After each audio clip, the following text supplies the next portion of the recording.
Okay, so I've got this Salus IT500 unit remote digital thermostat.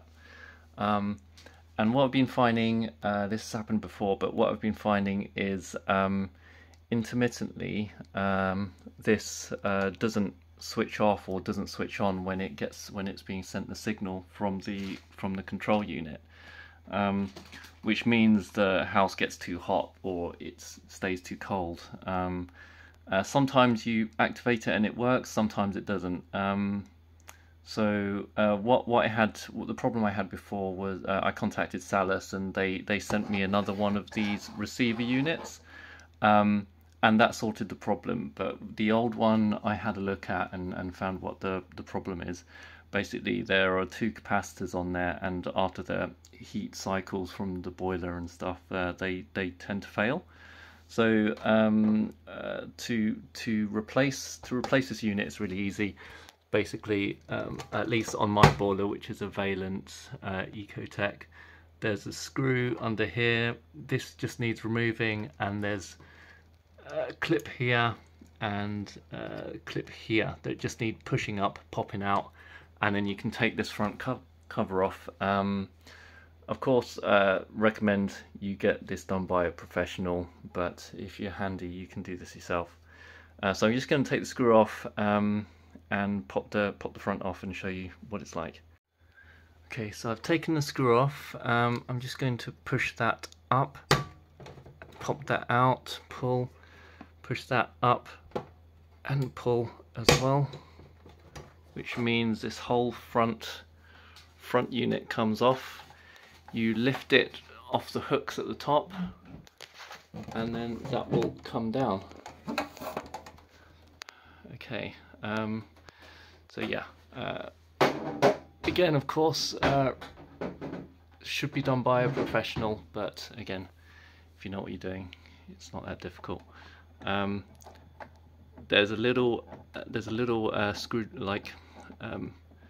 bit in here that you can get a screwdriver in or something to twist it, and this basically just pops off the front, and then you can remove this unit and either replace it or repair it with replace it with a new one, or repair it yourself. That's what I'm going to show you. So here's the receiver unit. It's a RX VBC 605. As you can see, this is what it looks like from the front as we took it off from the boiler.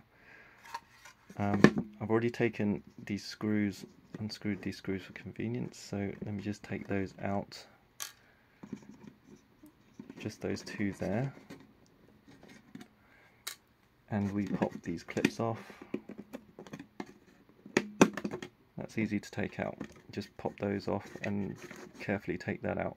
So the problem is, with all the heat cycles this gets on the boiler, you know, long use throughout the winter particularly, this happens. You see these capacitors, you can see these both have started leaking, and that means well, it just doesn't work quite properly in a nutshell. So what we're going to do is desolder these to remove these two capacitors. Make sure you take a photo of these so you know which position this white strip is in, because we need to make sure that there's two pins on each of these capacitors. If you can see there's two pins on each one, and we need to make sure they go back in the same place, in the same position. So the indicator for these capacitors are these white strips, grey strips, sorry.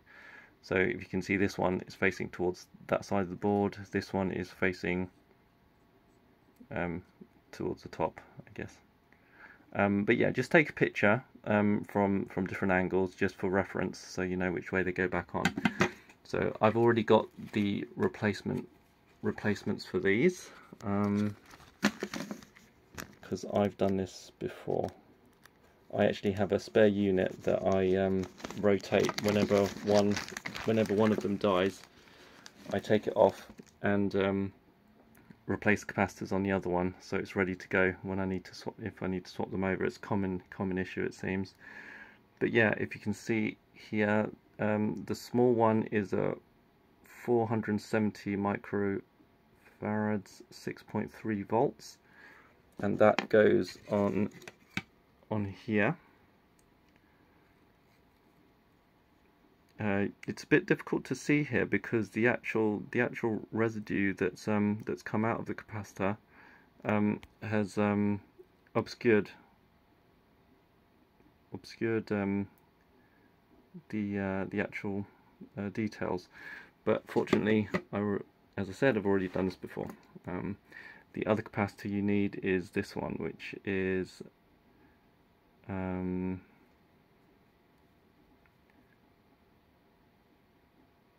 220 microfarads at 35 volts, and these are both rated to 105 degrees C. Okay, so so I'm going to go ahead and desolder these here and here, remove them and then replace them. Right, so remove the old capacitors. I've got the new ones in place. This one here, the holes are pretty small. It's a bit of a pain to get the hole open. What I did was use a pin on one side of the board, putting a bit of pressure, sort of like this, and get the soldering iron on the other side, so that when it melts the solder, the pin pushes through. But the pin, yeah, this safety pin does fit through all the holes, all 4 holes for the capacitors, so that should hopefully help you. So yeah, remember the big capacitor, the grey strips going towards the back of the board. The smaller capacitor, the white strips going towards the top of the board. You can see the orientation in here. Okay, and so I'm going to get those soldered back in. Right, there we go. Excuse my crap soldering, but yeah, you solder from the bottom there. But when you have a look at the when you solder them on, make sure you leave the stems with enough space so you can fold them flat against the board, or more or less flat, just because they'll need a bit. You'll need to clear that space for the front cover, because if they're too short, they'll be standing up. Just bear that in mind. But yeah, I mean, my soldering is rubbish, but that will be good enough for it to for this to work. Yeah, hope that was helpful. I'll put it in. Yeah, I'll put the details of the capacitors you need in the comments. Also, another point to note is when you put it back in, I find that it's easier to align this reset button first in that hole there. So when you put it back in, just kind of get that bit aligned, and then push in the clips and stuff. Okay.